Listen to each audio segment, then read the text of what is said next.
Good evening, everyone, and welcome to our October event. My name is Tim Heath. I chair the Society. This evening's talk, Blake and the Therapists, is to be given by Carol Leader. Carol is a psychoanalytic psychotherapist. She is also committed to the development and leadership of her profession. Her early career was spent as an actor and presenter, and she still follows this enthusiasm by writing, by giving lectures, and leading workshops that transgress the boundary between art and business. Whenever you converse with William Blake, whenever you dive into his work, it immediately becomes apparent why Blake intimated the coming of therapy. He talks about the four zoas and their emanations, a way of creating a dynamic within the human psyche, and the interplay between these figures allows one to see into the human heart. Also, as we progress through life, Blake talks about the different levels of vision, Blake's fourfold vision. And of course, in his later works, the recurrent phrase, the annihilation of the self, often occurs. There's no evidence that Jung, for example, ever read Blake. And when you look into Jung's Red Book, an illustrated manuscript, there's equally no evidence that Jung ever saw any of Blake's images. If you had a look around this house, Freud's consulting room and the house is full of little objects, things that were important to Freud. For Blake, there are no ephemera, or at least none of anything more than a doubtful provenance. There is one object which is in New York in the Museum of Glass, and that is a rummer, a glass goblet, which is engraved with a winged figure, perhaps an angel, with a small text, which again is engraved, saying, William Blake, in anguish, Felpham, 1803. I like to think that Blake probably filled it with beer or porter, and he probably chuckled as he read it and drank his porter. And in that same sense, one wonders what sort of conversation would have taken place in Blake's studio between Blake and Jung. Or what would have happened with the playful Blake on Freud's couch. This evening's talk is Blake and the Therapists. It will last about 35 minutes. It's a PowerPoint presentation, so to keep the continuity, if you could keep your questions until afterwards, and then we'll open it up into a series of questions and discussion. So, Carol Leader. Thank you.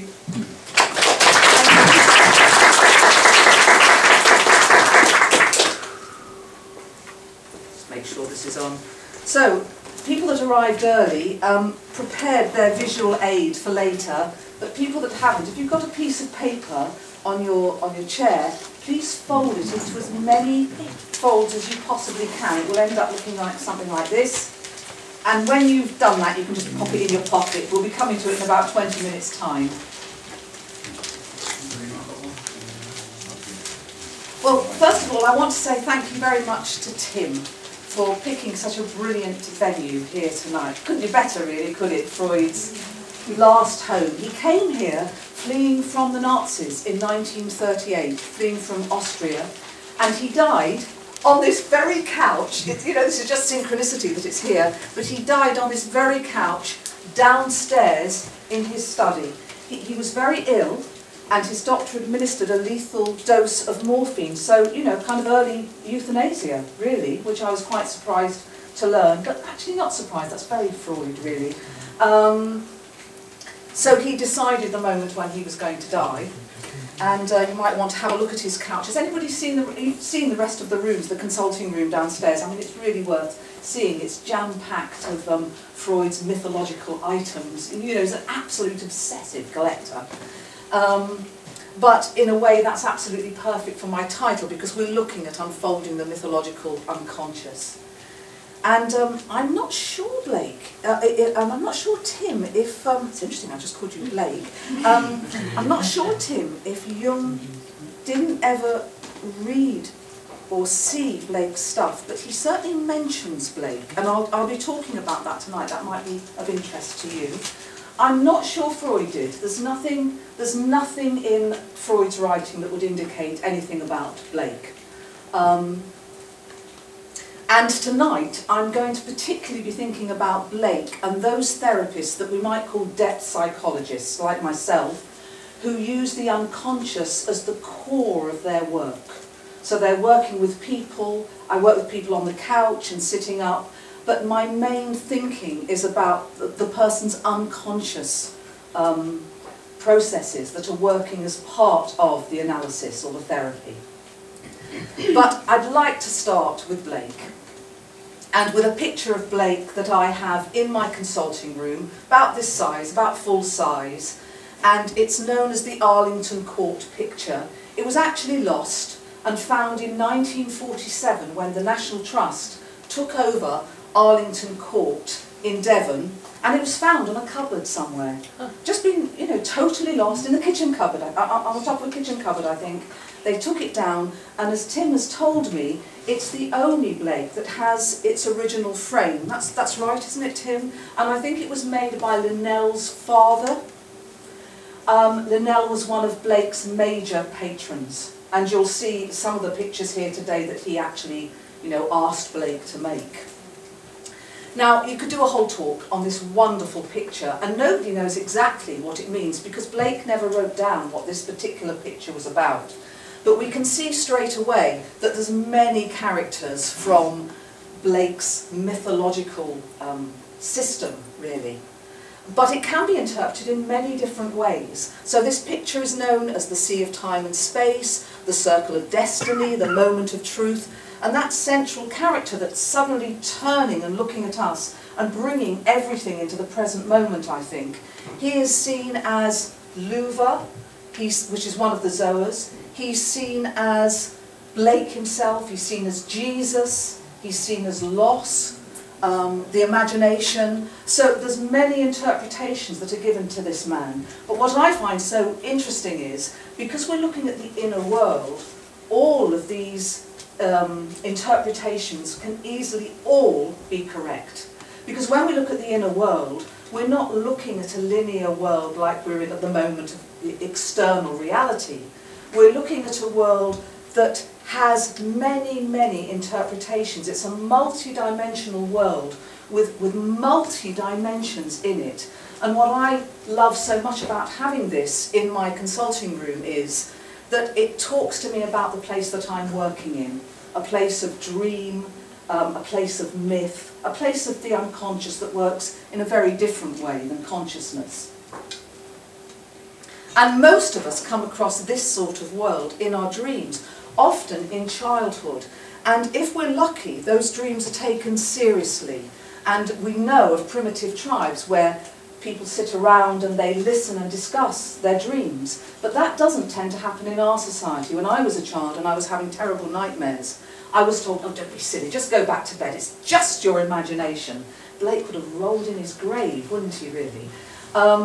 And of course that was very difficult for me as a child, because my nightmares were realer than everyday reality. They were terrifying. And I do wonder sometimes whether I've ended up doing this job in a way for that small child who was terrified of her dreams. Now, dreams are very important for Blake, and here is one of the paintings that he did before doing the final illustrations to the Book of Job, which, as most of you will know, was his final great work that he completed. It was his last completed piece of work. And in it, he shows us his philosophy, I think, in the clearest way possible. So I've come back to this work time and time again, and this is the work that is often used by therapists. It's written about by Freudians and by Jungians, because Blake, 100 years before psychoanalysis began, was showing us an incredibly powerful understanding about how the inner world works and the types of images that the inner world produces.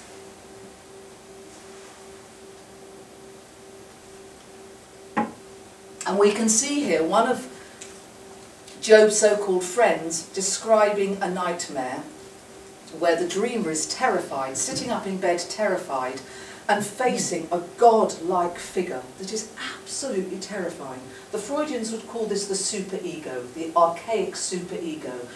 But often the Freudians would say, whether you like it or not, whether you're religious or not, there really are gods. They really do show up in the unconscious, and we often see them in dreams, in this sort of terrifying form, often. And at this moment, Job and his wife, although they've lost everything, they're just in sort of, he's just wearing a blanket really, he's looking at this dream, he's thinking about this dream. You can see he's got room to reflect on this dream. And looking at this picture, coming back to it again in preparation for this talk, it reminded me of a picture that I had drawn very crudely. This is a very crude painting in comparison.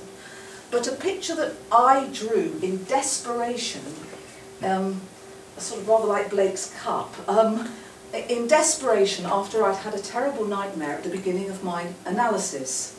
And the emotions in this nightmare were so terrible that I felt that I had to just put it down on paper. It was the only way I could kind of get the feelings out of me. And I think there's quite similarities before the dream we saw just before. This terrible figure is not on the scene, but if you can see, he's about to come through this door. And in the dream that I had already met him, and he had tied me, the dreamer, to a clock in a very bloody way. And he tied my hands to a clock so that when he came back, I think this is the return of the repressed, Freud might say. When he came back, I'd know the time so that I could open the door. But of course, as often happens in dreams, how could I open the door if my hands were tied? And it's often these terrible conflicting feelings that one can have in a nightmare, feelings that are absolutely stuck. You can't do anything. It's a sort of terrible experience. And as you can see, I wrote, "It's more than words," because what I was experiencing, I simply couldn't get into words. The image, the picture was the nearest I could get. And soon, in this series, Job himself is having a nightmare. And as you can see, this is also a terrifying experience. Terrifying because his God that he thought was good has now also become, in this nightmare, the devil. And you can see he's got a cloved foot, he's pointing to the law, and round about him is a serpent. And equally, Job's friends have now become devils, and they're trying to pull him down to hell. It's a really paranoid experience we're looking at, and an experience where the person feels absolutely overwhelmed by emotional states. This can be something that give people the reason to come into analysis or psychotherapy. They just feel something's happening to them that is so terrifying that they've just got to get some help. The other reason that people sometimes come into therapy in a desperate state is when they're in the absolute opposite position, and that is they have no feeling at all.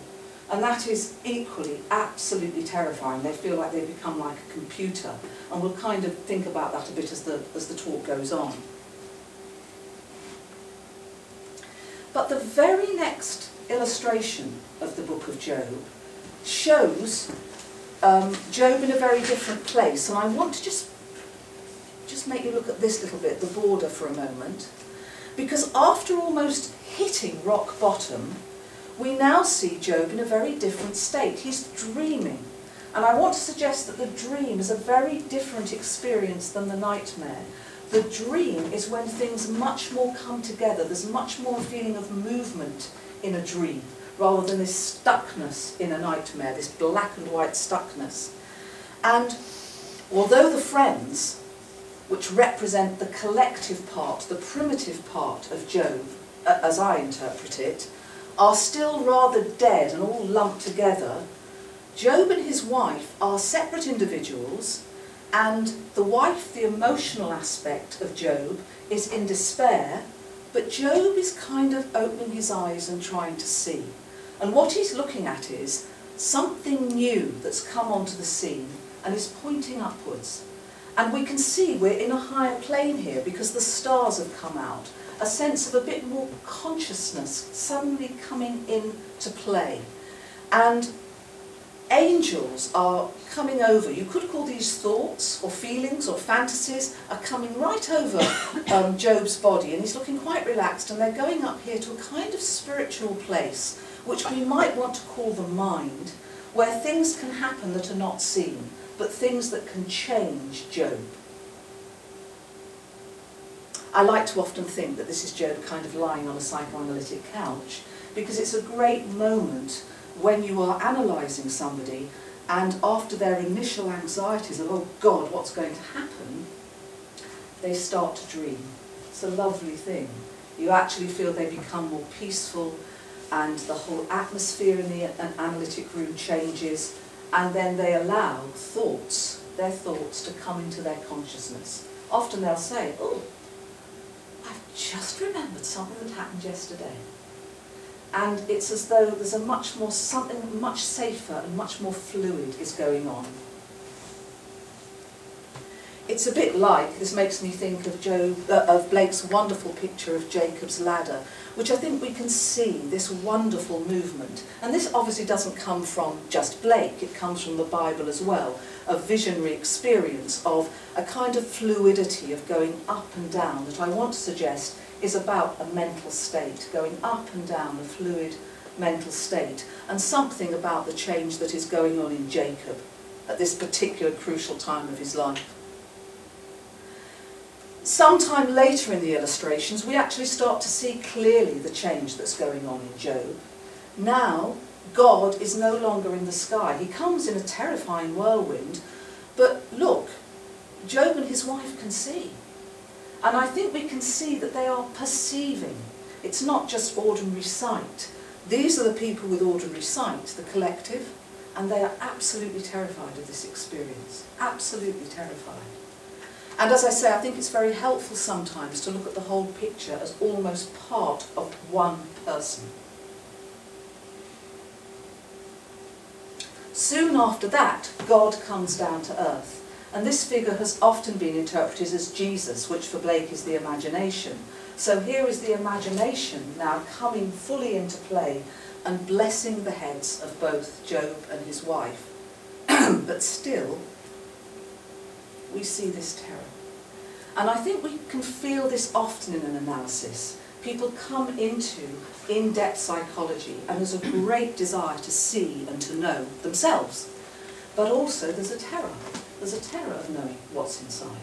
And that takes quite a long time, I think, for most people to kind of work through, because we're looking at very primitive feelings and instincts alongside a more developed, well, I guess I'd call it an ego function, an ego, an I, an individual, a person.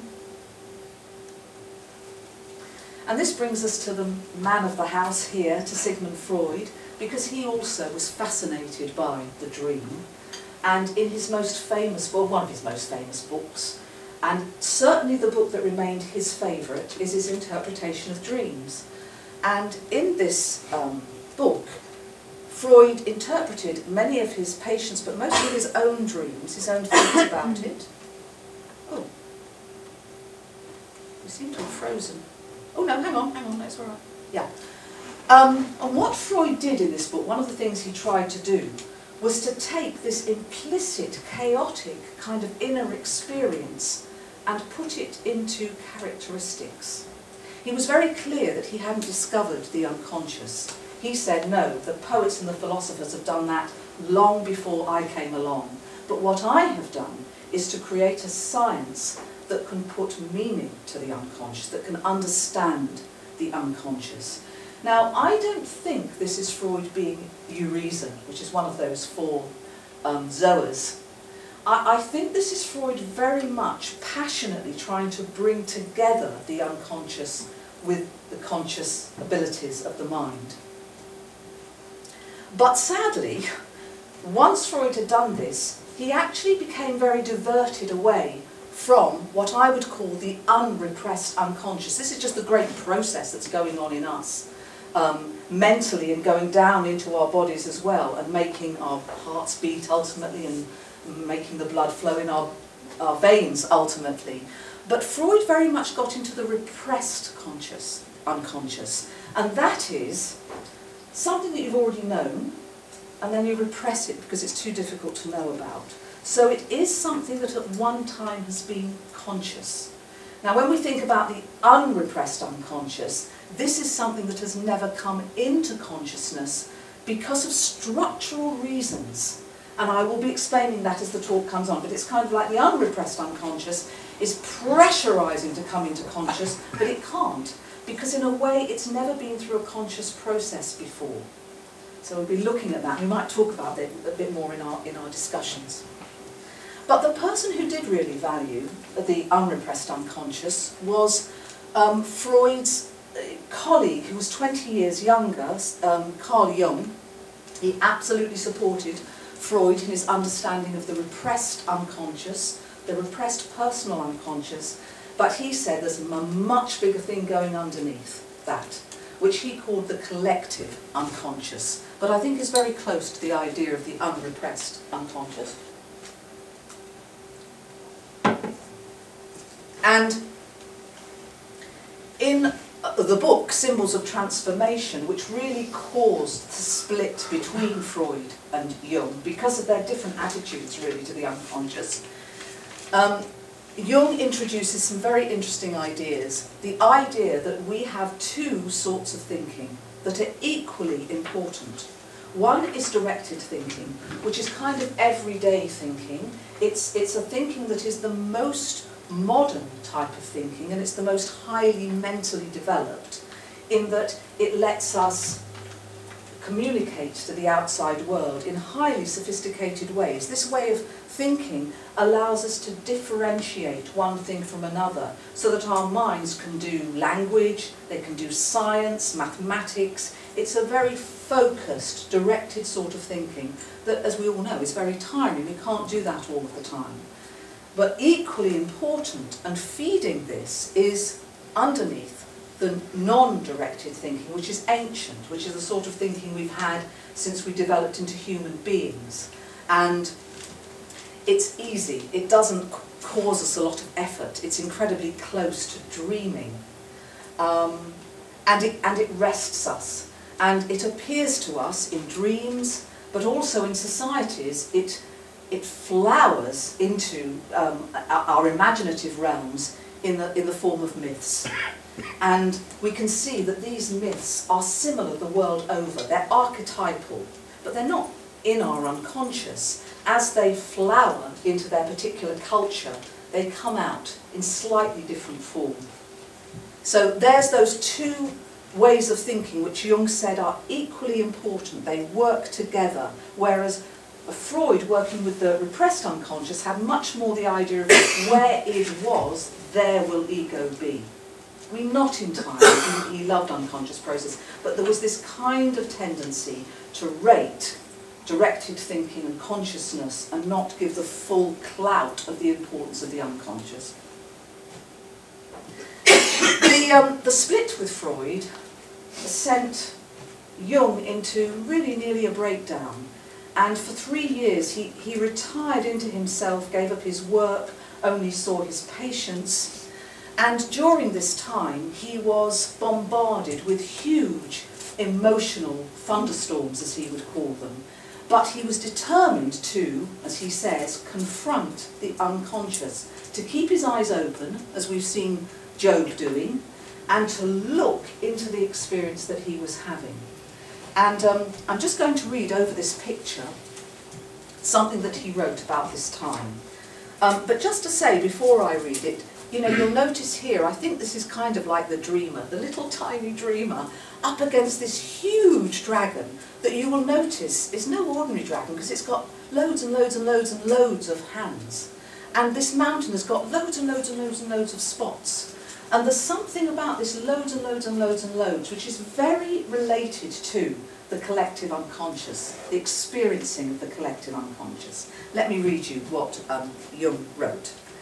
An incessant stream of fantasies had been released, and I did my best not to lose my head, but to find some way to understand these strange things. I stood helpless before an alien world. I was living in a constant state of tension. Often I felt as if gigantic blocks of stone were tumbling down upon me. One thunderstorm followed another.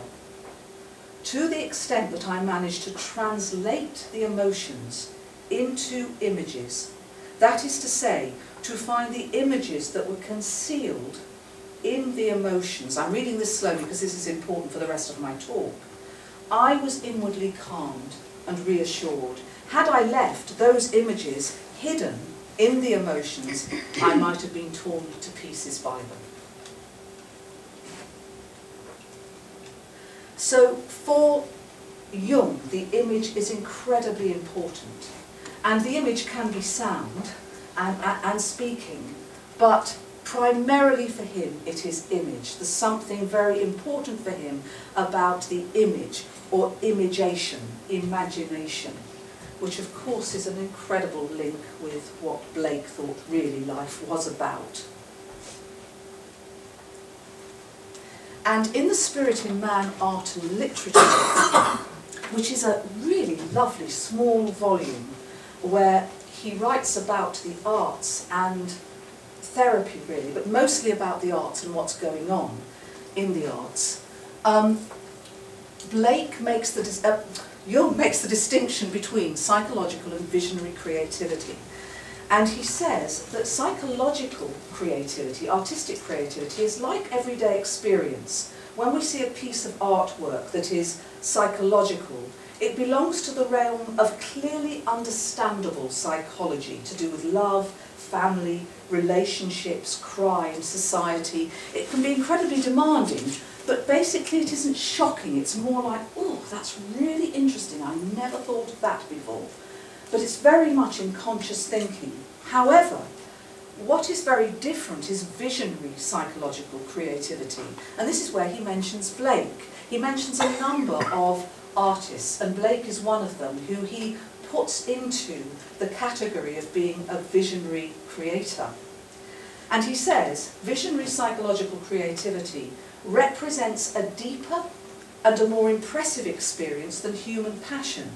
In works of art of this nature, and we must never confuse them with the artist as a person, it cannot be doubted that the vision is a genuine, primordial experience, no matter what the rationalists say. And I think that's something that Blake might have also agreed with. Because this experience of the primordial is precisely, I think, what Blake was trying to offer us over 100 years before the time of psychoanalysis and Jungian psychotherapy. And he was offering this through most, really, of his paintings, illustrations and poetry. So I'd like to now read a few quotes from this marvellous piece by Jung, but I want to illustrate it with Blake's pictures. And I think you'll see how wonderfully they relate, and how wonderfully a therapist like me can draw from Blake when I'm doing my work. The primordial experience is so dark and amorphous that it requires the related mythological imagery to give it form. In itself, it is wordless and imageless, for it is a vision seen as in a glass darkly. It's nothing but a tremendous intuition striving for expression. It is like a whirlwind that seizes everything within reach and assumes visible form as it swirls upwards.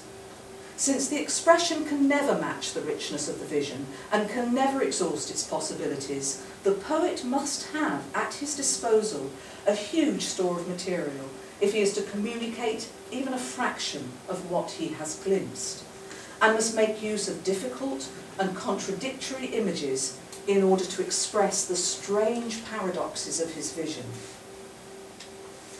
The very enormity of this experience gives it its value and its shattering impact. Glamorous, demonic, and grotesque, it bursts asunder our human values and aesthetic form, a terrifying tangle of eternal chaos.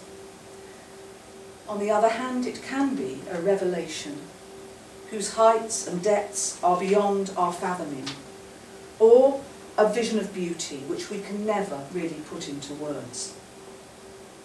But the primordial experiences rend from top to bottom the curtain upon which is painted the picture of an ordered world, and allow a glimpse into the unfathomable abyss. We are astonished, confused, bewildered, put on our guard, or even repelled. We demand commentaries and explanations. We're reminded of nothing in everyday life, but rather of dream, nighttime fears, and the dark, uncanny recesses of the human mind. Now, with this in mind, I want to consider for a moment Blake's possibly most famous poem, The Tiger, which I came back to because I talked to Tim about the tiger when I had a meeting with him about this talk initially. And we talked about the whole idea of symmetry, which I'm going to go on to now. But when I went back to this poem, I realised that every sentence either ends with an exclamation mark or a question mark. And that actually, this is no ordinary tiger, which we all, I know, kind of know, but it's a visionary tiger. And what Blake is trying to do with all these exclamation marks and question marks is, he's trying to give us an experience of being astonished, confused, bewildered, put on our guard, even repelled, demanding commentaries and explanations. I think that is certainly true of what he's saying in this poem. So I want to give a slightly different reading, perhaps, than is normally done of the tiger, which brings this idea of Blake actually having a visionary experience and kind of giving it to us in the moment, which is what I think we see in the Arlington picture, that character that turns round and takes the viewer in the moment.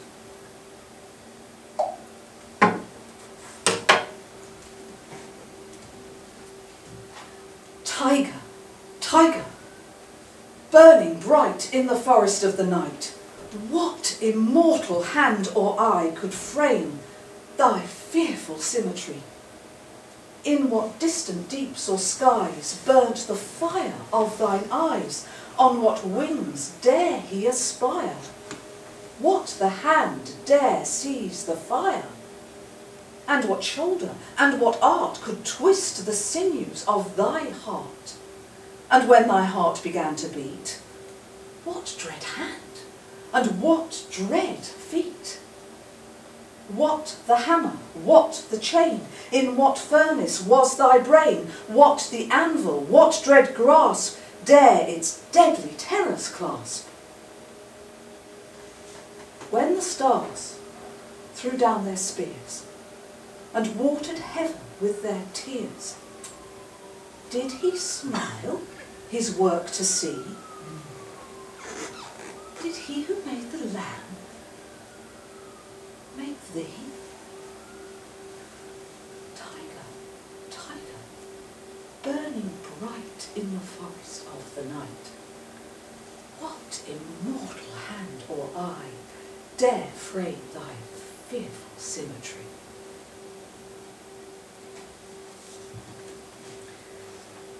Now it interests me, and I was really surprised to discover it, that although Blake's paintings are often described with words as highly symmetrical, this is the only time I can actually, I might be wrong, but find Blake using the actual word symmetry. I think he much more plays it out in what he does and what he paints. And I don't think that Blake is talking about everyday symmetry, which is, you know, the right hand is a mirror image to the left hand. I think he's talking much more about an intuitive understanding of the symmetry that we now see in chaos theory. I'm sure the links have been made to this before.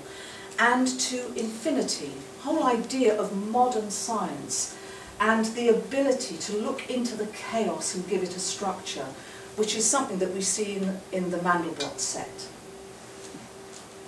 And if we have a good look at that, I think we see something about what I've been talking about, the many, the fractals that all contain the same thing. They all contain the one, and yet there's many of them. And if we look at this picture, which is the picture that I used or I gave to Tim to use in the programme, for my mind there is quite a big similarity between that Mandelbrot set and the infinity that Blake is trying to paint, the symmetry and infinity that he's trying to paint in this painting of Revelation. And we see here a highly numerical, the 4 and 20 elders. In Revelations, there's the 7 swords and the 7 candlesticks. I mean, there's a hell of a lot of numbers. You get this feeling of things piling up one on top of another. But we also see it in fairy tales, 4 and 20 blackbirds. It's a kind of a way of understanding something that has a very different logic.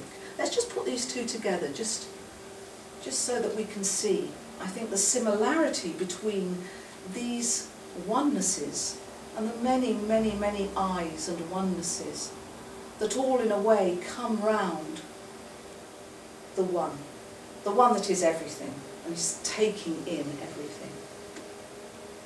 And this takes us on to Mate Blanco, who was both a psychoanalyst and he was a mathematician. And in 1975 he wrote quite a groundbreaking book on psychoanalysis called The Unconscious as Infinite Sets. And I mean, it's a very complicated work, but basically Mate Blanco went back to Freud's characteristics of the unconscious. And he said the logic that Freud started to work on in terms of the unrepressed unconscious that he then slightly left, that logic of timelessness, of condensation, of everything becoming the same, coming into one, is very similar to the characteristics of mathematical infinite sets. Now, I'm not a mathematician, and I do know that Mate Blanco used this symbolically. He didn't use it exactly as a mathematician. But what he was trying to point out was that if we think about the logic of infinite sets, it tells us quite a lot about how the unconscious works. He said, rather than really thinking about the difference when we're analysts between consciousness and the unconscious, it's actually very helpful to think about asymmetry and symmetry, the logic, the different sort of logic that we see in the asymmetrical and the different logic that we see in symmetry. That all psychic phenomena are mental states, and these mental states contain more or less asymmetrical logic or symmetrical logic. But the more you get of symmetrical logic, this kind of repeating and repeating and repeating, the more emotion there is there. In fact, Mate Blanco said, when you're thinking of symmetry, think of emotional states. And actually, we can all sort of prove this to ourselves, I think, because when we get triggered, when we get emotional, it's very hard to think rationally. It's very hard to hold the difference of one event from another. So, for instance, a small row with a friend could be, well, I've always hated her and I am never going to talk to her again. Because what's happened is that with the emotion, one's gone global. One's gone into symmetry. Everything's become the same. And that's a very important thing when one's working with patients, to think about how symmetrical is their mental state. And how much is it able to go into asymmetrical logic and to see difference, as opposed to everything, I'll never make it in my job, I'm just hopeless. I'll always be, this therapy's getting nowhere, it's hopeless, I can't do anything. Now, what Mate Blanco said was that in health, there is a flexibility in the mind. And the mind can have quite rational states, and it can go into quite emotional states. But the indication of health is that it can move up and down, there's a flexibility, and that reminds me a bit of Jacob's ladder again. the flexibility to go up and down. And in doing that, something is being processed, something is working through. Conscious is meeting unconscious dynamic, and it's making a difference. And this is the difference it makes. Where consciousness and unconsciousness meet, bang, there come images. Bion, another psychoanalyst, said the dream is an achievement. You know, sometimes one is desperate for a dream, particularly if you've worked with the unconscious a lot. You can feel the pressure building up, the symmetrical pressure of emotion that hasn't come into any sort of form. And sometimes it's a massive relief to have a dream, because suddenly, bang, it's come into image. And once it comes into image, it can start to come into a form that can be thought about much more rationally. It's got a structure. So now, it's time for our visual aids. And I want to just use this as a metaphor to kind of sum up some of the things that I've been talking about. So this is the folded up symmetrical unconscious. It's layer upon layer upon layer. And everything has just become the same. Even emotional states have become the same. When you really go into the base of symmetry, the opposites disappear.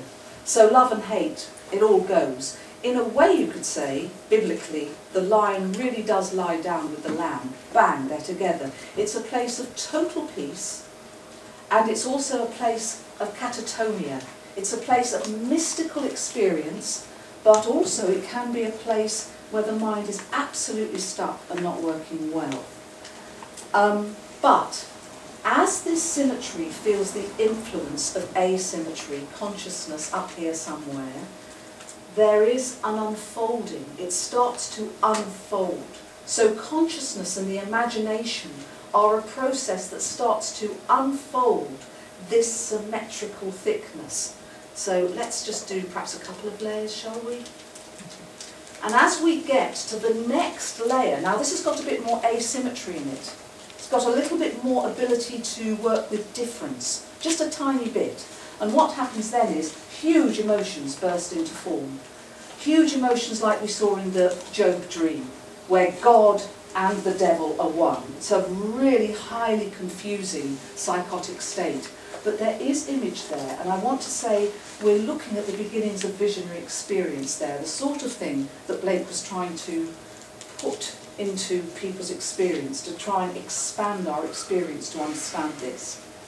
And then as we open up even more, we come to more the level of dreaming, more the level of metaphor, which is a higher level of mind, where things are not real, they're not fundamentalist true. God isn't somebody in the sky. It's as if God's somebody in the sky. And this has a lot more space to it. This is the space where rational thinking and emotional, mental experience are meeting each other. So that's the space that Blake is very interested in. Then as we open out more, we have more asymmetry, more everyday life, until when we get to this, we're in a very, very rational state and a very linear form. One thing follows on from another. So now we start to get this individual, this. And actually, if one gets really obsessive, this can be a sort of computer mind without really any feeling at all. So equally, this can be a high state of scientific genius, but it also can be very close to madness, a madness that has no feeling in it, no meaning in it. You need both, the emotion and the mind, to get meaning into thinking. Now, it was this very rational state of mind, if most of you, I think most of you will know, that Blake felt was error. This was error to see life as just this thin little tomorrow and tomorrow and tomorrow type of world. And he felt that the fall came with Adam and Eve. The fall came into materialism, into this narrow way of thinking. And he then made his own slide. And in order not to fall into chaos, Blake says that imagination, the saviour, puts two images to stop everything just falling into chaos. And on one side, in error, is Adam, and Adam stands for the contracted human state. It's a state which a human being is little more than an animal. They've got their 5 vegetable senses, they can see, they can hear, but really this is a very contracted human state. And the other state of error is Satan, which is opaqueness. And I think there's something about this folded again and again emotional experience that's something, I think, to do with Satan. Because Satan has hardly any feeling at all. And when he bursts into feeling, it's mad, violent, sadistic rage. But there's no humanity, there's no empathy, there's no real human feeling in Satan. So both of these positions for blame are positions of error. And it requires the imagination in the form of loss to work imaginative creations about error, and in doing that expand this error state of Adam and Satan so that contraction can go up towards expansion, a much more expanded idea of the senses, where one isn't just seeing with the vegetable eyes, one is perceiving with the spiritual eye, which for Blake is what it's all about, and it's impossible without imagination. And for Satan, the opaqueness comes into lucidity. And out of that comes the experience of eternal life, rather than the experience of life as just being a worm of how many ever inches long, which is this state of error down here. And of course, when Blake was talking about this, he wasn't talking about historical linear time, because of course that's in that top state. He was talking about eternal, infinite, everlasting time that can happen now. One can be in eternal life now. It all depends on what is happening, and if one is in error or not, or if one's error has been burnt in the fire. And I want to end on this last beautiful picture of loss representing the imagination, looking at his spectre, his Satan, his error, and working with it. Loss works with the spectre in his blacksmith's forge, and when enough work has been done on error, it literally burns up in the fire. That's what Blake calls the Last Judgment. So that's his work for himself, because he certainly did this for himself, but I think it was what he was also trying to do for humanity. And I hope in some way I've explained the links with how this has gone into psychoanalysis and depth psychology, because this is not far away from the very work that I am doing as an individual therapist in my consulting room, trying to imaginatively help somebody's mind and expand through imagination their ability to go up and down those mental and emotional experiences. So I'll just end with Blake's words. I rest not from my great task, to open the eternal worlds, to open the immortal eyes of man inwards into the worlds of thought, into eternity, ever expanding in the bosom of God, the human imagination. Thank you.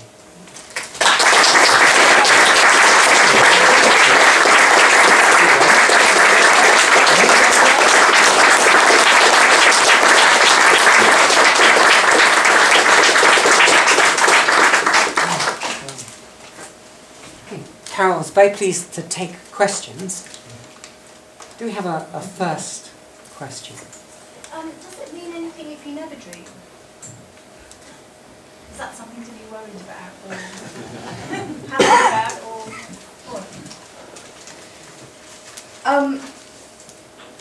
I don't think it's anything to be worried about. I think we dream when we need to dream, but most people actually do dream. They just can't catch the dream. They're not alert enough. When people come into analysis, and sometimes one says, do you dream? Oh no, never. Sometimes I will encourage somebody just to keep a notebook by their bed, and when they wake up, to immediately write down what's in their mind. because it quickly goes back into the unconscious process. You know, I've shown you this great suck of the collective unconscious, so it's like trying to catch fish. You might wake up and be in the middle of a dream, but if you think, oh, I'll write that down tomorrow, no you won't. Usually, unless it's a massive nightmare, you forget it. And also you get better at it as you go along. But really, we are dreaming all the time. We call nighttime dreaming, we make too much of a distinction between nighttime dreaming and daydreaming, but I'm sure at times you might catch yourself suddenly in the middle of a fantasy, suddenly, oh my God, what was that? You know, I'm suddenly back at my school. I don't know, but we're doing it a lot of the time. So those are the same things? Yes, that's the same process working, but of course when you fall asleep, you've got less interference in the way. So the nighttime dreams tends to stand out because your body is immobilised and that whole process is much more coming into effect. But yes, in daytime that dreaming process is going on. It's a bit like having the lights on, you can't see it so well. But you can pick it up, yes, it's the same thing. Often when people come into therapy, you talk to them initially about what are your fantasies about that? You know, they say, well, I'm really worried, I'm really anxious. What goes on when you're really anxious? Can you get hold of what you're thinking about? What are you imagining? And slowly, the person starts to realise that they are daydreaming. You know, something's going on all the time. And then they bring it into consciousness. So you think fantasies have an important role? Definitely. Then? Absolutely. So if you read all this sort of, you know, positive thinking stuff, they would say like being in the moment and, you know, not having fantasies. Well, I'm afraid you can't stop yourself from having fantasies. That's the trouble. And if you don't want them, then they repress into the unconscious. And then, I'm not trying to scare anybody, but they can come out in other ways. Because there is this huge, this is where I'm coming from anyway, there is this huge pressure from the unconscious, these emotions in our body to unravel itself in our mind. And if we can find a process of doing that, it actually helps you to be in the moment. I mean, often people will leave a session of analysis and say, I just feel much clearer now. They don't always, sometimes they feel more confused, but often working with a fantasy can actually relieve the pressure that's coming up from the emotional unconscious. Because you're actually working with it. Consciousness is attending to it. It's looking after it. It's forming a relationship with it. Which Blake did. I mean, absolutely he did. Yeah, Don. Oh, to concur with your idea about Blake and Jung being very close together, more of an observation perhaps than a question, but the statement to open the eternal eye seems incredibly Jungian, doesn't it? Yes. Yes, absolutely. I think there's many links. I think Tim might be right. There's no indication that Jung really read Blake or looked at Blake very seriously, but I don't think he'd be there, knowing Jung, unless Jung had done a bit of work on him. So I think he was very aware of him. But how deeply aware, I'm not sure. But yes, very, very close experiences. Yeah? I don't know if, I haven't read enough Jung to know if I am right about this, but I think perhaps the difference between them, well, apart that they were different things in life, was that Jung believed all these processes were happening in the human being, but he didn't want to lose the safe ground of the observer. And Blake wanted to yield to the issue. Probably because he did believe in it. I think that's very good. And I would put myself in that, you know, so Blake was an artist. He just brought it out. But Jung, I think when he was going through his breakdown, he was very much like that then. And he was often encouraged to be an artist.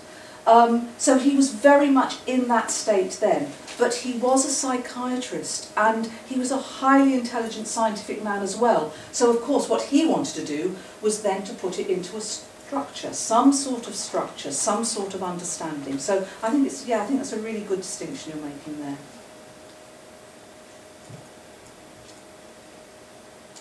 Yes? I just have two kind of like comments, just to follow on the ladies, lady behind me was talking about fantasy dreams. Yeah. I think you can also have positive fantasies, positive dreams that actually mobilize things like optimism, motivation, drive, ambition.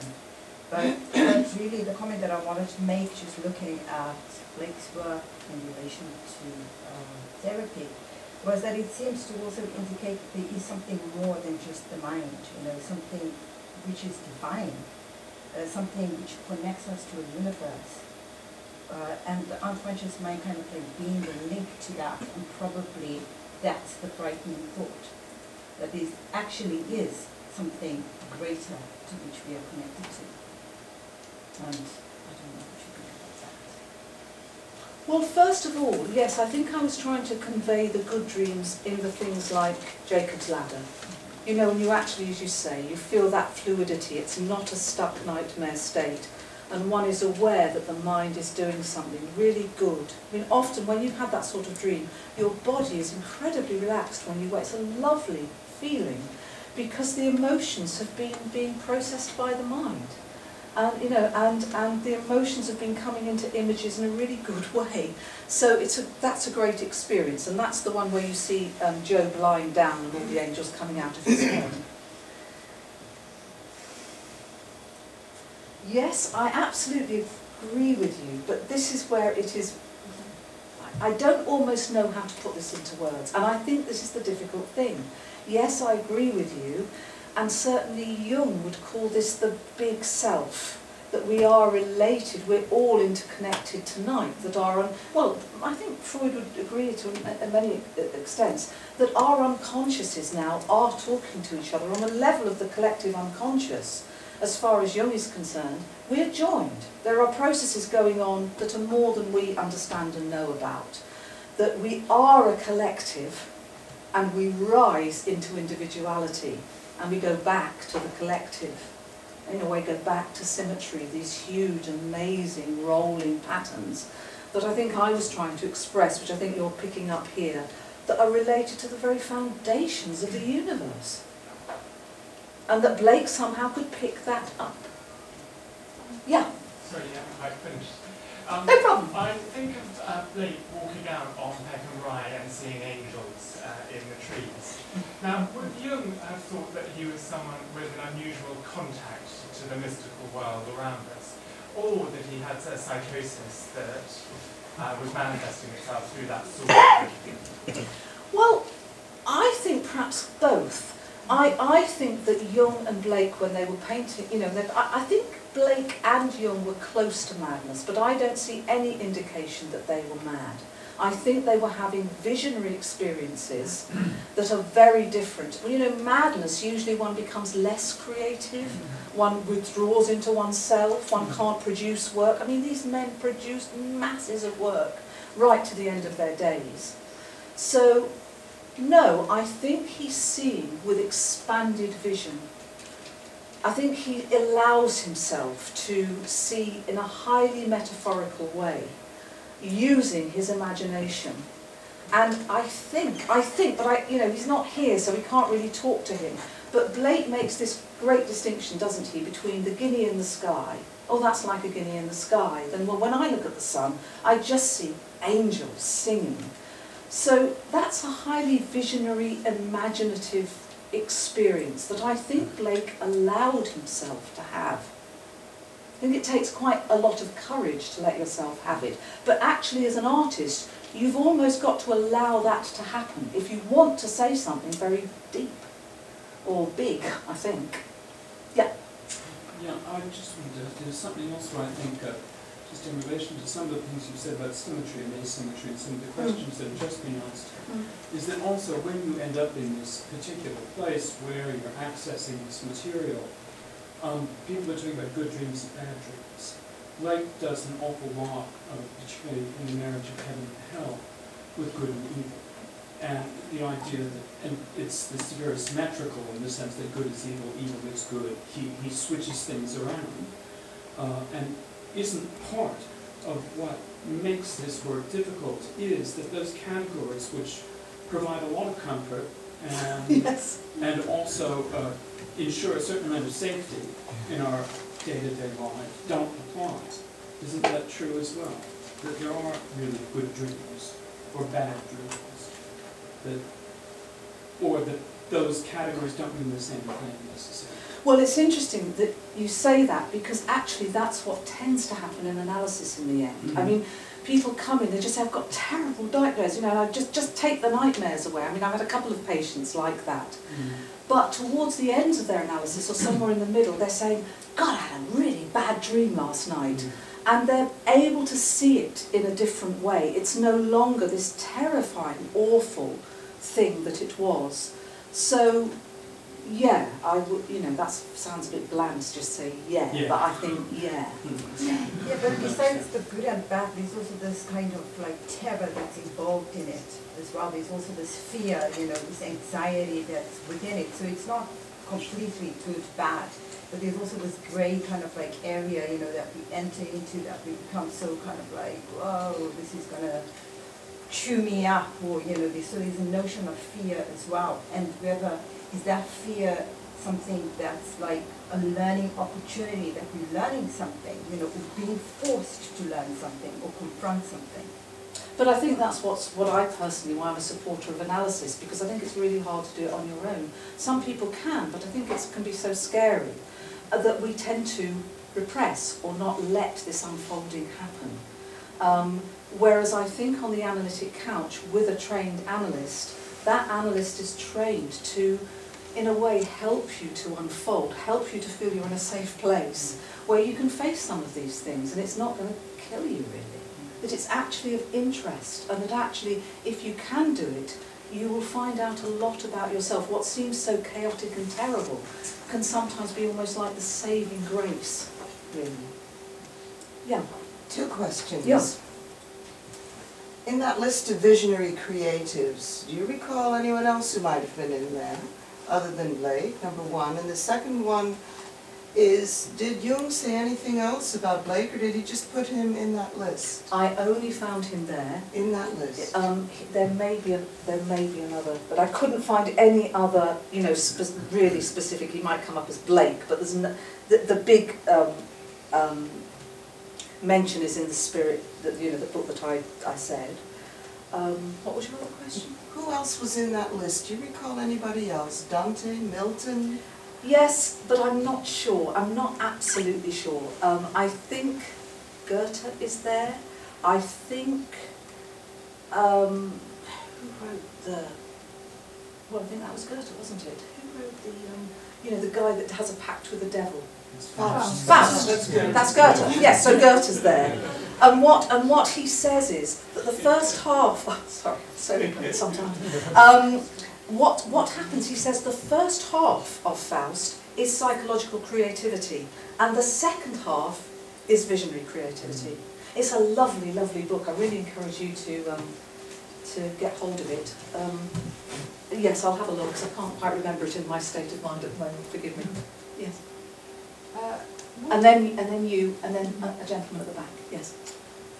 I was interested in what you said about the psyche as image, and that, yes, yes, it is.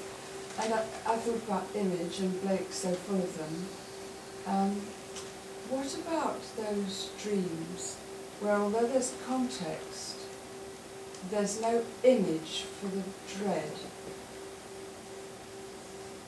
Can you say a bit more? Well,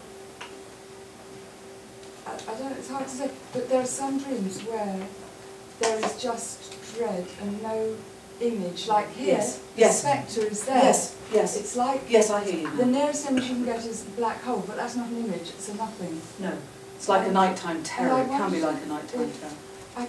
Blake is so full of images, so I don't know where that experience is in him, and I don't know enough about Jung to say whether, to know whether he says any, and I wondered if you've got any... Well, I mean, I think those nighttime awful terrors are when it won't come into image. I think you're looking at a very impacted state of the emotions. And as I said earlier, the psychoanalyst Bion talks about dreams as being an achievement by the mind, because at that moment the unconscious and conscious processes come together and they create an image, which is what Jung calls the transcendent function. And I think what you're talking about is having a dream that won't do that. So it's actually, you're just left with the emotional state, which is terror. It's like primordial terror. I think that's how I'd understand it. Yeah. I'm just kind of slightly thinking my question out loud, but it's something to do with the role of language in all of this, what you would say about that, because, and slightly to do with what the gentleman said here about things being, for Blake, good or evil, because that's also kind of pre-modernism, isn't it, where things were seen in these, and I think, like, as I understand modernism, like, that led to, across the board, things not being either one or the other, things aren't either right or wrong, they're just kind of, and with Blake's imagery, I don't know a lot about Blake, but it's sort of, it's all clearly very biblical imagery, because that was the language that it had available to him at that time. And I'm quite curious sort of how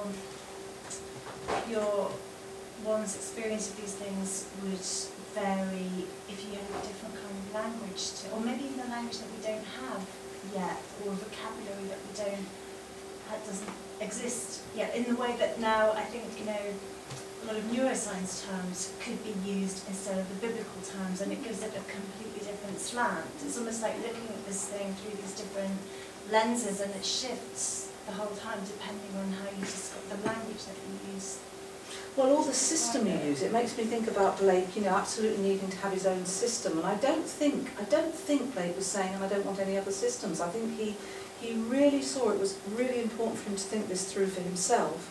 And that's what people do in analysis. They think their myth through for themselves. I'm getting somewhere, I'm thinking it through too. That often people come with a very set myth inside their mind, and what happens through analysis, it changes, it sort of goes into metaphor, and then it's got a lot more movement about it. But to go back to your thing of having different languages, different systems, yes, they all throw different light, but probably on the same thing. But the language, the perspectives, can help that. So that's why I personally have always been fascinated by the arts. I'm fascinated by neuroscience and the way they see the same sort of thing. I just think personally the more perspectives you can get, the better. I'm not actually sure I've answered your question. No, I'm not sure what my question was. Okay.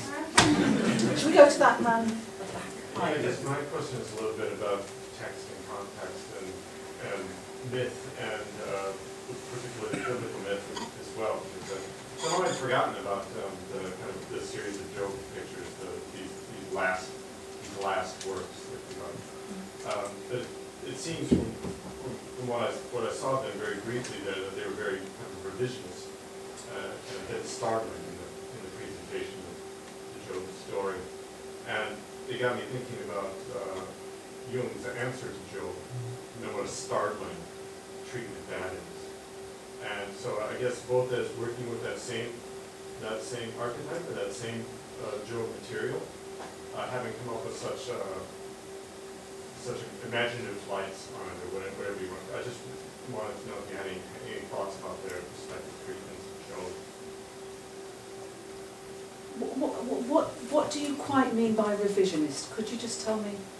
Well, I guess I only briefly saw the pictures, but I saw that Job's wife was present throughout. And from what I remember of the book of Job, she drops out very early. She just kind of says, you know, okay, you had it, Job, you know, curse God and die. And that's it for her. Whereas is there like kind of the animal or something throughout the series of pictures? And that seemed to me a very kind of daring thing to do with the actual text. Well, yes, I mean, I think what one really has to hold in mind when you look at Blake's pictures of Job is he doesn't really follow the Bible. He follows the basic myth, but he changes that myth to really make it his work of art, to really play out his understanding precisely in the way that Jung was talking about. He uses the myth of Job, but is his own artistic creation. So he follows it to a certain extent. But all the words and the things that he puts in, for biblical quotes from all over the Bible sometimes, are him massaging our way of seeing that story in a slightly different way. Now, in a different way, you know, Jung did the same. He kind of reinterpreted the myth, and I think that Blake did that too. I don't know if that answers your question, but... Okay. Okay.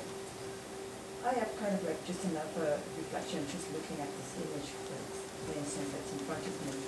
And it just kind of like triggers this idea in my head that there's kind of like a narrative to this whole thing. And it's like a narrative of unity, of duality, of good, evil, love, hate, fear, relief, so as to achieve some kind of balance of some sort. Well, he did say, didn't he, without the opposites, without the contraries, there's no progression. You've got to have this sort of thing going on all the time, or you can't go forward. So he very much, like Jung, sort of worked with the shadow, worked with the spectre, and excuse me, my voice is getting dry now. He worked with the spectre and made the spectre work with him, which is why I really like the idea. He wouldn't let the spectre off. So he worked with error. And what's great is, in analysis, if you've got somebody keen enough to really look at what they're not doing, that in their heart of hearts they know isn't great. Now I've got a sweet, thank you so much. I'm going to have some water. Well, Carol has a drink. The Thank question you so much. about language, it reminded me that when Carol was talking about Mate Blanco, who was both interested in mathematics and therapy, Mate Blanco drew upon infinite sets. And in mathematics, the originator of infinite sets was Cantor. And when he was developing an arithmetic of infinite sets, he could say you could add one infinite to another infinite, you get a different one. You could multiply infinite numbers and get a different infinite number. And even among mathematicians, they thought he was mad. So the language that he had to develop to talk about something which he saw was true was condemned by the greatest mathematicians of the day. Cantor suffered greatly because he was considered in his language to have lost it.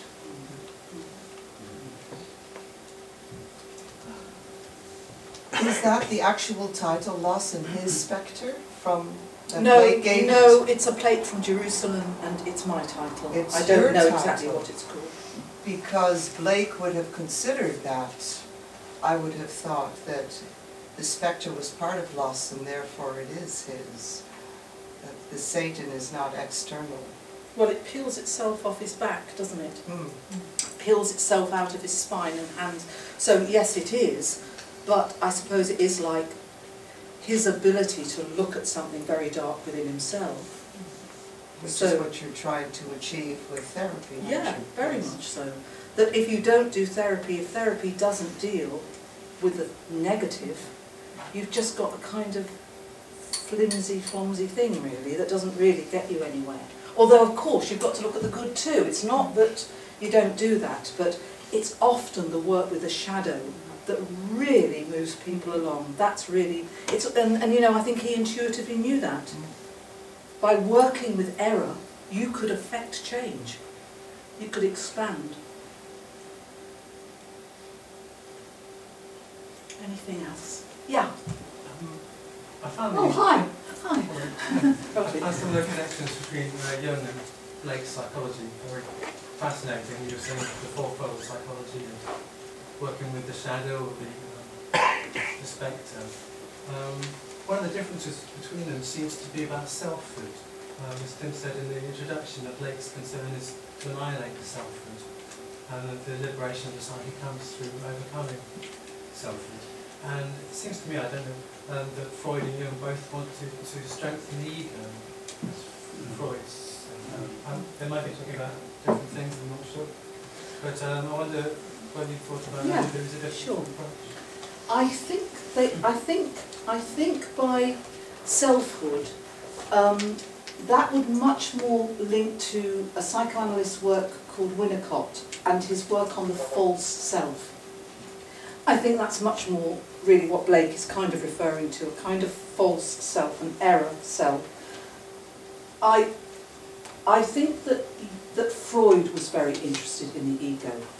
Freud wanted to, as I said, replace the id with the ego as much as possible. He knew he would never do it entirely. But Jung, and I found this incredibly helpful in my own work, saw the necessity of building the ego to be strong enough to take on the self. So that's a bit like Job has to go through this awful stuff to let him see in a different way. So you could say that's his ego becoming strong enough to look at the self. And the self is like, you know, the god or the whirlwind or all of those things. So I'm not sure I've actually answered your question, but I don't think the selfhood is the same at all as what Jung means by the self. Yeah. And Freud was not interested in the self. I don't think the self. Well, perhaps I've got some analysts here tonight, but they could perhaps help me out here. But I don't think that Freud ever mentioned the self in that way. Yeah, I get round this one, which I recognise and argue with a late lover friend of mine, by saying that what is annihilated is illusion. The only thing that you may legitimately annihilate is illusion. Yeah. Because it is nothing. Illusion is something and nothing. And it's very, very strong because it's something and nothing. Yeah. And that is what gets annihilated.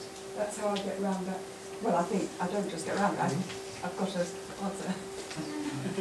And it's annihilated by imagination. I mean, I think, Yes, in terms of Mate Blanco, illusion comes from those really deep states of emotion that are fundamentalist and that say, I will never get better because my mother treated me badly.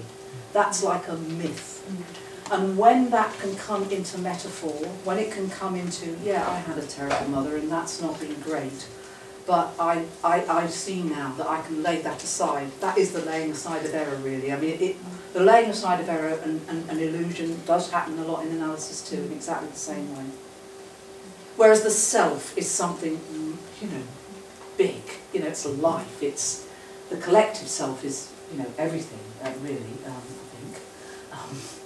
And then we all have our little selves. But Jung saw us having a process from when we're kind of born, our ego comes out of the self, comes out of the collective, and then it has to grow a bit, it has to form itself, and then at the mid-time of life, that ego has to bow down to the self in one. And that's kind of, you could call midlife crisis, really. You have to start to take on, you can't just climb the ladder forever. You've got to be able to climb a ladder, you've got to have an ego. But then in a way the ego's got to lose its life to save it, if you see what I mean. And then you get much more in Jungian theory, the idea of the ego bowing down to the self and the ego much more coming together. Live a full life, an individuated life.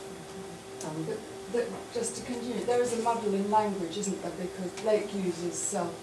That's what we're saying, I think. Yes, yeah, I think we're saying that. You just use it in a different way.